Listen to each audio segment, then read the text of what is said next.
The girl I had a crush on fell in love with the school bully. She had the grades to get into an Ivy League school. But because of a casual remark from that bully, she applied to the same state university as him. I secretly altered her college application. She got into a prestigious university because of it, but ended up parting ways with her lover. Years later, she became my direct superior. She framed me for attempted rape, leading to my imprisonment and suicide. Before I died, she left me with one sentence: you shouldn't have destroyed my happiness for your own selfish desires. When I opened my eyes again, I was reborn on the day of submitting college applications. This time, I won't stand in her way anymore. Once, Sarah, I'll work hard to change for you until the day I'm worthy of you and propose to you openly and honorably. Until then, will you stay with me? The classroom was empty after school as the school bully Jason Reynolds caressed Sarah Ross's cheek while she sat on his lap docile as a tame cat. I pushed open the half-closed door, the slamming sound, making Sarah instinctively try to rise, only to be forcibly pulled back into Jason's arms as he kissed her lips in a show of dominance. Jason had always been unrestrained, kissing her fiercely and lingeringly. Sarah's face flushed crimson as she trembled slightly with tightly closed eyes, yet never once broke free from Jason's embrace. Believe it or not, the treasure you've cherished in your palms for 3 years, I can make her change owners in just 3 days. Jason's mocking words from 3 days ago still echoed in my ears,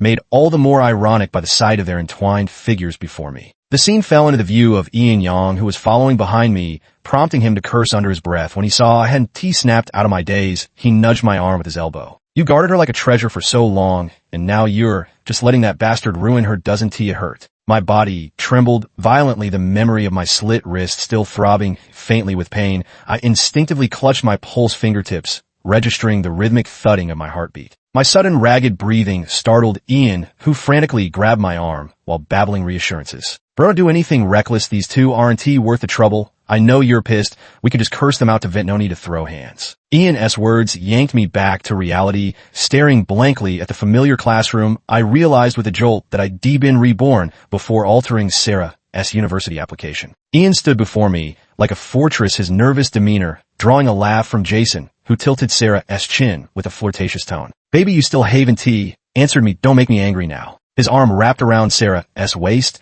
as she hung her head, cheeks flushed, pressing her lips together before nodding slightly. Jason Reynolds, I'm warning you, don't push your luck. I stopped Kevin from throwing punches to keep him out of trouble, but if you take one more step out of line, I swear I'll knock every last tooth out of your mouth. Ian cracked his knuckles loudly, so I grabbed his backpack with a backhand grip and dragged him out without even turning my head. Hey Kevin, you finally see the light. I told you that ungrateful Sarah wasn't worth your time. Besides, women are like clothes. If one doesn't fit, just change into another. When Ian gets worked up, his mouth runs faster than his brain. I had to stop walking and glare at him in annoyance. Enough, how many times have I told you not to pick up those outdated sayings from your dad? Ian promptly shut his mouth, clearly realizing his words had been inappropriate. I sighed and added leisurely. Besides, I've told you before, Sarah is just a tenant in my house. Maybe I used to look out for her intentionally, but from now on there's absolutely no connection between us. Ian gaped in astonishment, remaining silent for a long moment before saying incredulously, Dude, have you renounced the mortal world? I rubbed my temples in frustration. I shouldn't have expected anything refined to come out of his dog-ass mouth. I had once harbored a deep, unrequited love for Sarah, though called unrequited. My partiality toward her was known to all. A final veil of ambiguous relations stood between us, yet I never thought to take the initiative to pierce through it, fearing this affection might embarrass her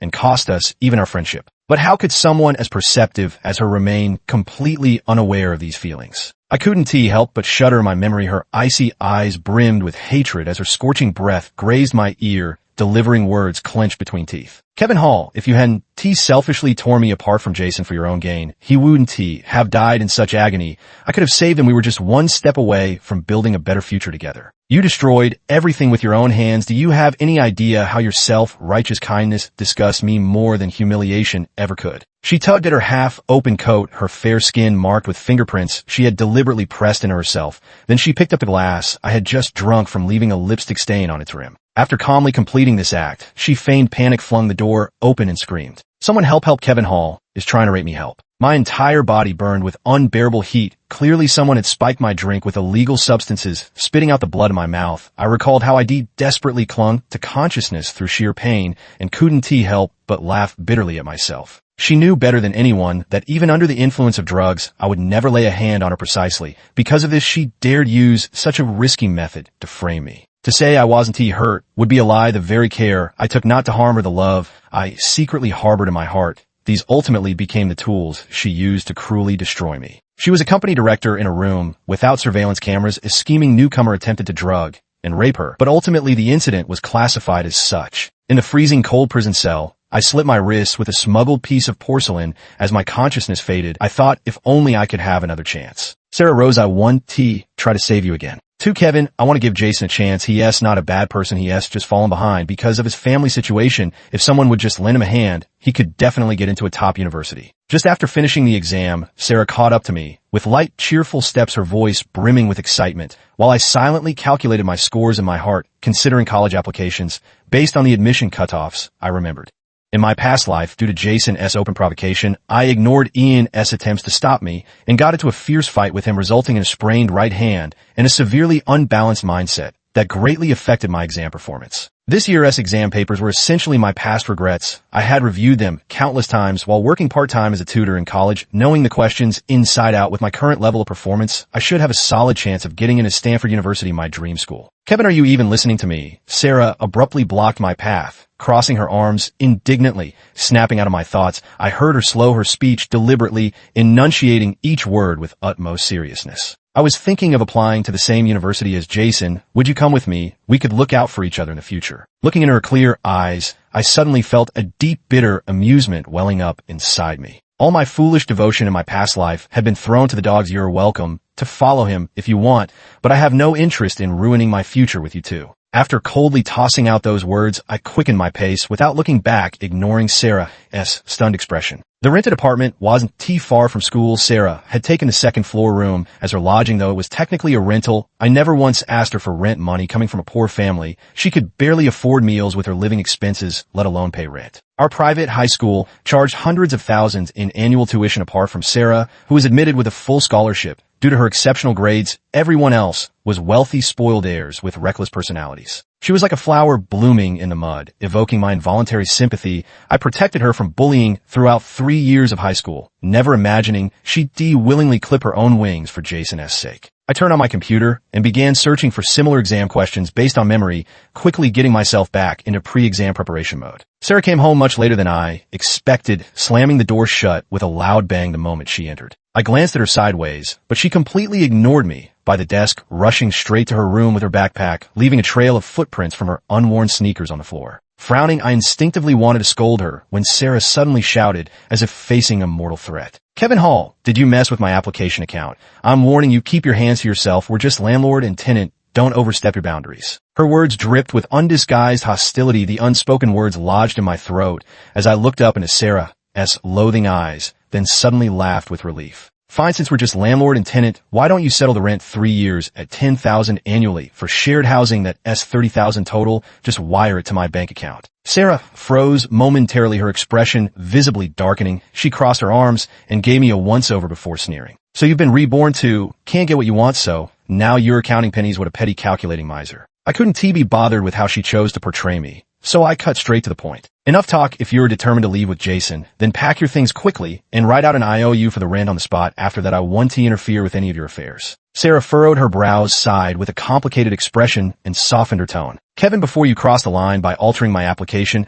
I always saw you as an older brother. Now that we're starting over, why insist on forcing us to go our separate ways? Her implications seemed to be blaming me for severing our relationship with my own hands, without mentioning the disgusting means she used to take revenge on me after achieving success. Suppressing my anger, I waved my hand and said, leave the IOU and get out. I don't want to see you again. Sarah shrugged, took out paper and pen from her bag, and wrote the full amount owed in elegant handwriting. With a provocative gesture, she slapped the paper on my desk. Here you go, just $30,000, merely a few months' allowance for Jason. You didn't really think you could use this paltry sum to blackmail me into staying, did you? I remained silent, and she took my silence as consent, proudly lifting her chin and curling her lips as she said, Kevin Hall, I don't need your charity love with ulterior motives. Can't move me, it only disgusts me. She turned her head, her neat ponytail drawing an arc in the air as she walked away without hesitation. I scrolled through my phone screen, speechless, for a long time, dreaming of becoming a wealthy socialite before even stepping through the door. I sent that a bit too soon. 3 on the day the exam results were released, I was so nervous I couldn't sleep until dawn, so I simply sat up waiting for my scores. 4 on my mind, I unexpectedly noticed Sarah had updated her Instagram with numerous posts. Sarah had always been reserved her Instagram previously blank, but now it was filled with sweet couple photos, her standing beside Jason at various social events in his circle. Sarah's attachment to Jason stemmed from making up for lost youthful affection, while in Jason's eyes these photos were merely flaunting his newest trophy. Jason's latest Instagram post specifically tagged me featuring a photo of Sarah's sleeping face with vivid red marks prominently imprinted on her neck. The woman I've longed for 3 years has finally been taken down from her pedestal. Virgins taste delicious. What a shame some people don't have the privilege. My fingers paused slightly as I closed my eyes and blocked Jason. Our irreconcilable conflict began back in freshman year, when I stopped him from freely taking liberties with girls I despised as dissolute and corrupt character, while he couldn't stand my so-called false purity. As for Sarah, this girlfriend of his was the one and only time in our 3-year rivalry that he achieved a complete victory over me. The score was significantly higher than I had anticipated. I breathed a sigh of relief,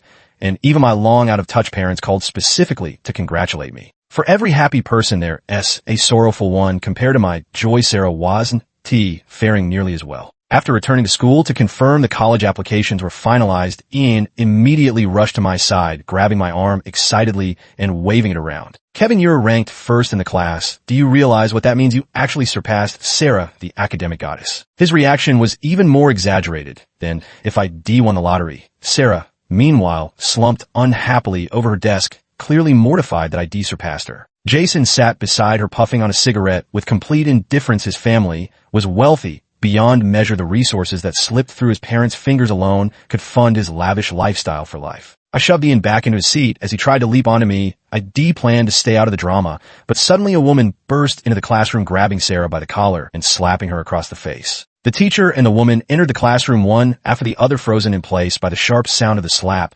The woman, nearly hysterical, yanked Sarah's hair and screamed, "You actually applied to a third-rate university. Are you out of your mind with your grades? You could get into any Ivy League school, and you'd rather go to some third-rate state college. Have you lost your damn mind?" The woman's slap left Sarah's cheek swollen. Sarah pressed her lips together, tears streaming down her face, but she remained completely silent. Jason's mouth fell open as he quickly jumped up from his seat. Far from helping Sarah, his face was filled with mocking amusement, as if watching a show. The teacher nervously tried to calm the woman from the side, but it had no effect whatsoever. The woman grabbed Sarah's shoulders, forcing her to kneel directly before the teacher, pleading incessantly. "Teacher, the child doesn't understand. Please help us find a solution. She's Ivy League material. You can't just watch her end up at some third-rate university. What a sin. How did I end up with such a debt-collecting scourge like you?" Sarah's knees hit the ground with a dull thud. The pain, drawing a sharp cry from her mother's hysterical sobbing and wailing made onlookers recoil, while the teacher could only sigh helplessly. Well, I repeatedly emphasized this before submitting the application, but Sarah insisted on choosing that state university.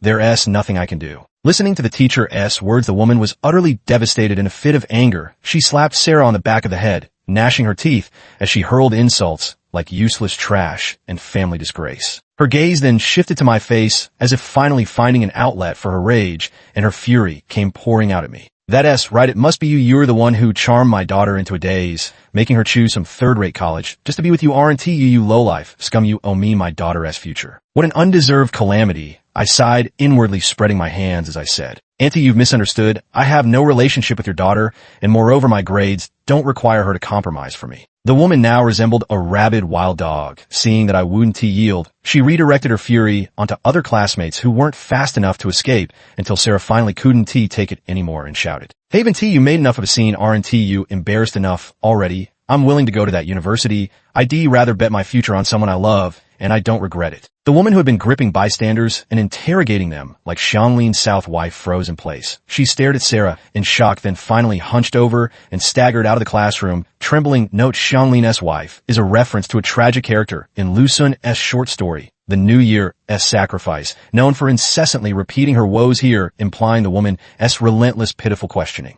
Before leaving, she only said one thing to Sarah: "When you regret it, I won't care about you anymore." Sarah didn't respond. She just wiped the tears from her cheeks, her shoulders trembling continuously. Meanwhile, Jason finally appeared belatedly from the back door, pulling Sarah into his arms and gently stroking her face. Silly girl, I won't let you regret it. I'm here for you, and I'll cherish you for a lifetime. Similar words he said them to no fewer than 10 women before, and the girls who believed him the deeper they loved, the worse their fates became. Sarah threw herself into Jason's arms, sobbing uncontrollably, while repeating over and over, "You mustn't lie to me." Idiot, I couldn't help cursing inwardly. There was a single truthful word from his mouth, so how could he possibly love her? Propping my chin in my hand as I watched Sarah's mother walk away, I suddenly remembered her visit to the school in my past life. Back then, her face had been radiant with pride as she praised her daughter to everyone as heaven-sent talent. I still vividly recall her grasping my hand, her face full of gratitude, as she pressed upon me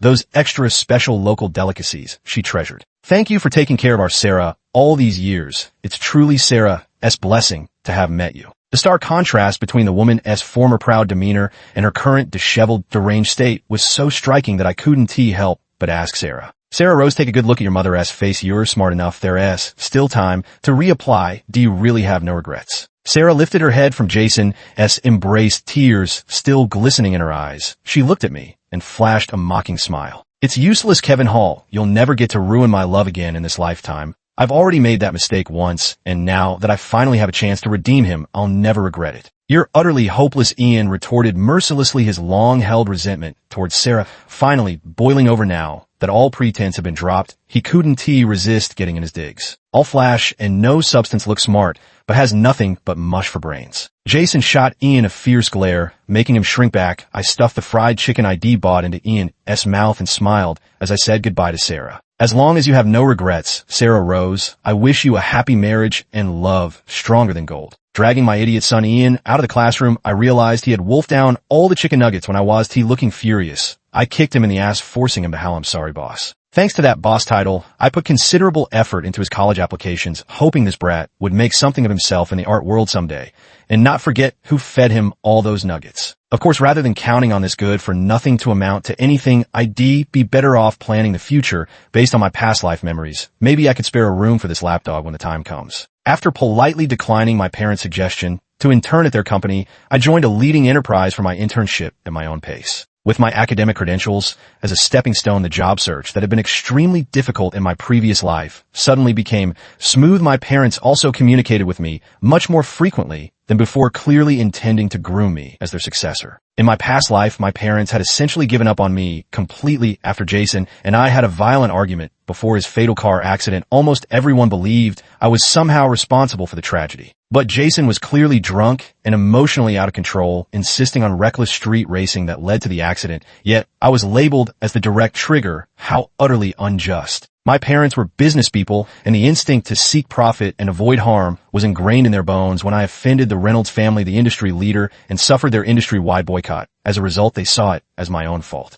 So people shouldn't always have overflowing sympathy. Living a little more selfishly might actually make life easier. Yet I couldn't help but feel regret for that flower that could have bloomed in the mud, but ultimately withered into nourishment for the soil. I had seen Sarah in her prime, sharp, capable, treating the office as her battlefield, standing above the crowd like a general leading thousands of troops. Now her worth is merely as a man's accessory, a meticulously pampered pet relying on a face that hasn't yet lost its novelty to satisfy male vanity. How lamentable meeting Sarah again was at a class reunion many years later. At first glance, I almost didn't recognize her. She had changed so much. Her once youthful face was now covered in traces of cosmetic surgery, with chestnut-colored wavy hair and metal studs on her lips, nose bridge, and earlobes. Her exposed skin was densely covered in tattoos. I remember she used to be terrified of pain, even crying over a splinter in her finger, but now she seemed utterly numb to everything, wearing a low-cut dress without hesitation and allowing men to leer at her chest with vulgar gazes. After much recollection, I finally managed to sketch out Sarah's appearance from the depths of my memory back when she was my superior. She wore her hair long, reaching her waist, with light makeup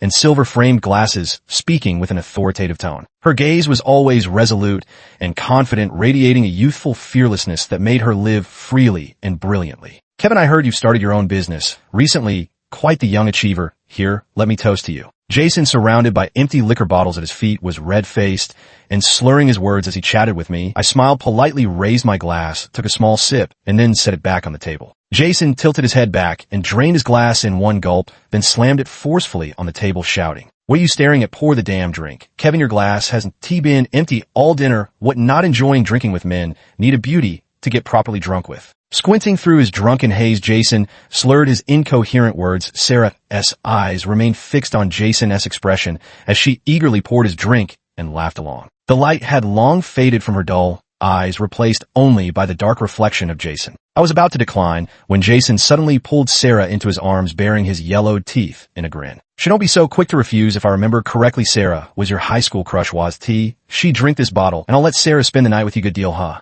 Sarah's body stiffened slightly the moment our eyes met. She looked away. She draped herself over Jason's shoulder, revealing her slender waistline. "Jason, it's been so long since you've slept with me. I've been very good lately. Don't give me to someone else." She was pleading, but Jason only frowned in response. Impatiently, he pushed Sarah away and said coldly, "Do I need your input when I'm speaking with Mr. Hall?" Sarah stumbled onto the table, knocking over a porcelain cup that shattered on the floor, yet she barely noticed the bruise forming on her elbow as she immediately knelt to gather the broken pieces with her bare hands, apologizing repeatedly. "I'm sorry, Jason. I didn't mean to upset you. Please don't be angry, okay?"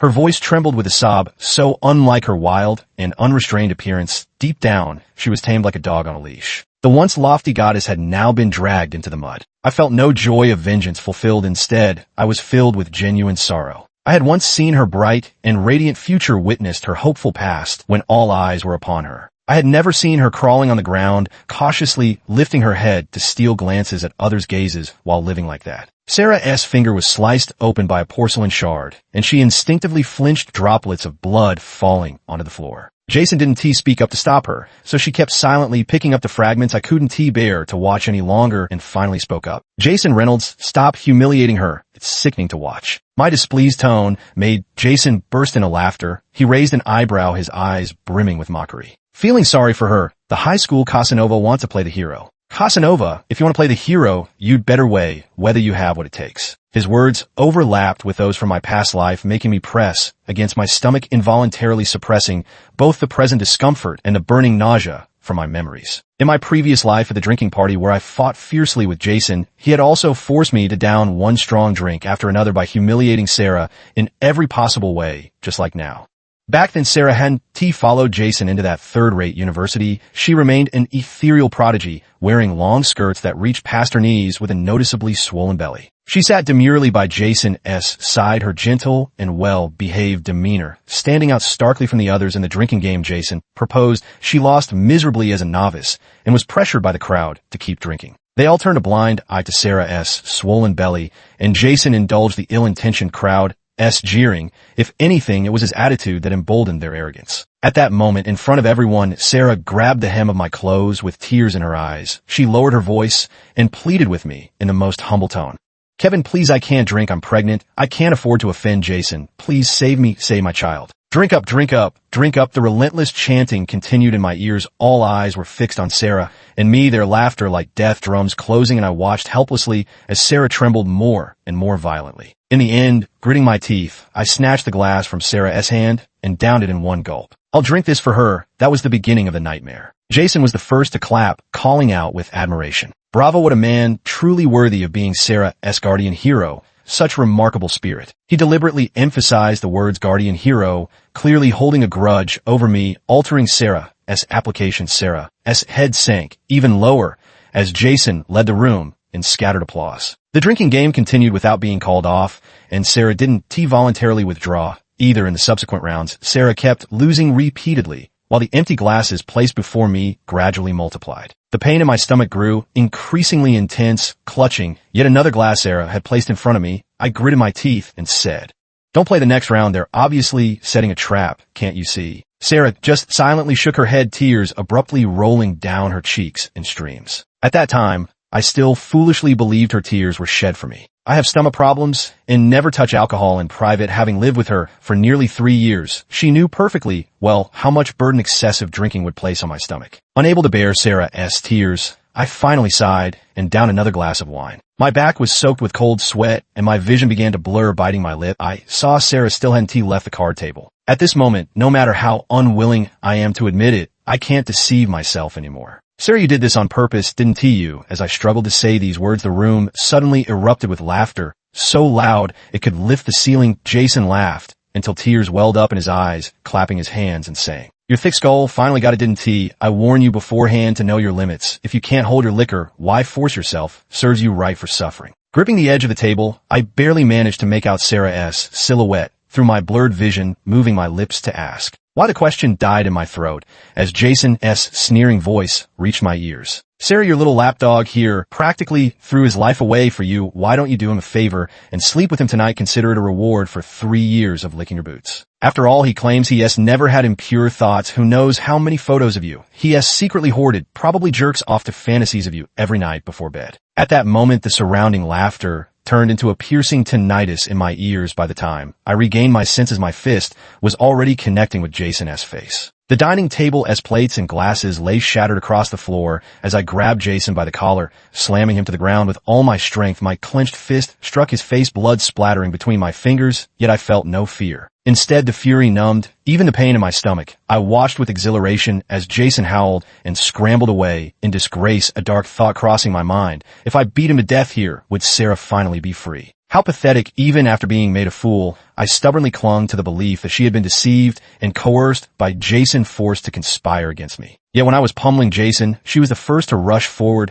trying to pull me away, her sobs tearing through the air as she helped him up. My gaze finally froze on the image of Sarah weeping over Jason's body before consciousness completely cut out as the crowd dragged me away in all directions. When I woke again, I was lying in a hospital bed with Ian bawling at my bedside as if I were on death's door. That same night, Jason drunkenly drove off in a rage and died in an accident. Sarah blocked all my contact. Her final message read, "Why couldn't it have been you who died tonight?" Pulling myself out of the memory, Jason's sneering words still echoed in my ears. I regretted not calling Ian after all. In the current environment, walking a dog outside is more intimidating than carrying a knife. Don't get me wrong, this has nothing to do with Sarah. I just can't stand you, that's all. I shrugged and casually pressed the service bell under Jason's furious gaze. I asked the waiter to clean up the mess on the floor. "Don't take this personally, Mr. Reynolds. It's just business." Waving my hand dismissively, I teased in a joking tone, completely ignoring Jason's face darkening like a storm cloud. The atmosphere at the table was tense as drawn swords stretching lazily.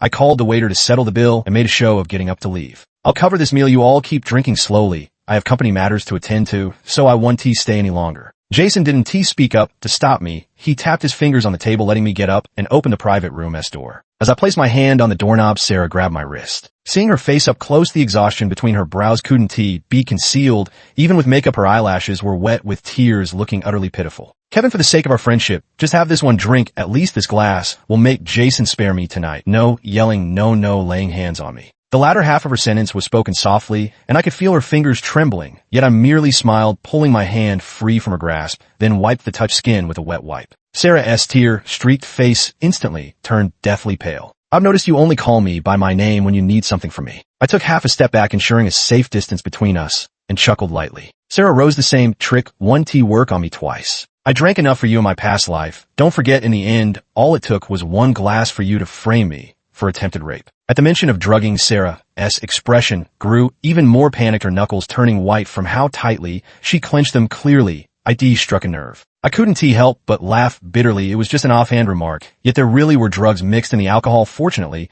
I only moistened my lips the entire time and never actually swallowed a drop. Who could blame me for having an aversion to drinking? Seems I really should learn some of Ian's shamelessness and stop getting involved in these perilous drinking games. "Kevin, I'm begging you, just one last time, help me this one last time. Jason was just playing a prank. He wouldn't actually do anything to you." Seeing me turn to leave, Sarah completely panicked. She grabbed my arm with desperate strength, refusing to let go as she wailed loudly, abandoning all dignity. But I had long grown tired of her tears. After seeing too many of these victim acts, even I found them annoying. When I finally couldn't take it anymore and pulled my arm away, Sarah froze in obvious shock. Her eyes widened in disbelief as she murmured, "You hit me for heaven's sake." I hadn't even touched her. I merely used more force to break free, yet she collapsed as if the sky had fallen. "You would never lay a hand on me no matter what. You've changed." "Why have you changed? Is it because I'm not pretty anymore? Don't you love me, Kevin? You promised you'd always protect me. Why?" Brother Kevin, such a long, unheard address. That was how she had called me when we first met. How everything has changed, except the name I warned you back when you still had a chance to turn around. I watched Sarah's wailing with indifference, handing her a tissue. "You said it yourself, you don't regret it." Sarah crumpled the tissue in her fist as I turned away, without hesitation, walking straight out of the hotel. The tissue had my burner phone number written on it. I hold grudges like a hawk that drink in my past life destined me, unwilling to extend a helping hand. I couldn't point her toward a path of life, but I could certainly show her the way to death. After all having received so much care from the Reynolds family in my past life, it's only proper to return the favor with an equally grand gesture this time around. Buddy, I clearly warned you Jason was up to no good. Why did you have to go to that class reunion? Ian complained over the phone, clearly baffled by my decision to walk into an obvious trap. Don't change the subject. You just said Jason's family arranged a marriage for him recently. How credible is this? It's not some unreliable gossip, is it? I sat at my desk, my computer filled with information about the wealthy heiress Jason was about to marry. This spoiled young lady, raised in the lap of luxury, was arrogant and domineering, much like Jason himself, and notoriously jealous. I wonder how this haughty young mistress would view the pet Jason had kept by his side for so many years. The source is absolutely reliable. Didn't you say you weren't interested in gossip? Why the sudden concern about that bastard Jason's marriage? Could it be because of Sarah? Shut up, I've secured the venue for your art exhibition. Judging by how hot the ticket sales are, you might actually break even better than I expected. Casually changing the subject, Ian predictably got carried away by the praise and immediately started boasting, not bothering to consider how much I'd invested up front for the exhibition. After losing money for so long, finally squeezing some profit out of him, what a losing business this has been. After silently cursing the uselessness of that guy, I sent Sarah a message about Jason's upcoming wedding. 2 days later, Sarah called me. Her voice was hoarse and choked with tears. Clearly, she had been crying for a long time. I could have been an executive, not having to bow to anyone. Every time I dream about the past, I'm filled with regret. Do you know how many affairs Jason had behind my back? He never respected me at all. But I could have gone to an Ivy League school. I was the genius everyone talked about. My starting point was higher than anyone else's. I was supposed to have a much brighter future. She sobbed intermittently on the phone, lamenting how dazzling she should have been, only to end up as one of Playboy's many lovers. And the man she had given everything for was about to enter the marriage hall. Neither the Reynolds family nor the young lady about to marry into it would allow Jason to keep a nameless pet. Sarah, do you still want to save him? I interrupted Sarah's words, asking abruptly. The receiver fell silent. I waited patiently for a long time before hearing her speak slowly. I don't want to think about it anymore. He only deserves to live in the mire and only wants to live in the mire. Then let him return to his previous fate. After all, it was he who dragged you down, wasn't he? The line fell silent again, and after sending her Jason's upcoming schedule, I gave her one final push. Think carefully. Maybe Jason will give you some money to live out your days in peace, considering your years together, and perhaps that Lou family heiress will be magnanimous enough to let bygones be bygones. How could that be? Sarah laughed bitterly, her voice laced with the venom of her past life, self-mockery dripping from her tone. How could I possibly be willing to let him go? He promised me himself. He swore I wouldn't regret it. Liar. The woman on the phone had transformed back into the Sarah of her previous life. She once killed me for love destroyed, and now this double-edged sword shall point toward the man who shares her bed. She is smart enough. I know she wouldn't miss her mark. On the night of Jason's engagement banquet, Jason and his entire family perished in a car accident. According to police investigations, the cause of the accident was brake failure, and the mastermind behind it was Jason's longtime lover, who tampered with the car but ultimately failed to destroy all the evidence. Sarah was consequently arrested, sentenced to death in the first trial, with no one appealing the verdict. The grievances and grudges of my past life are hereby wiped clean, free from the nightmares of the past. I will gather my resolve and prepare to face the next battle. As for the Reynolds family's remaining assets, I have no intention of handing them over to anyone. The end.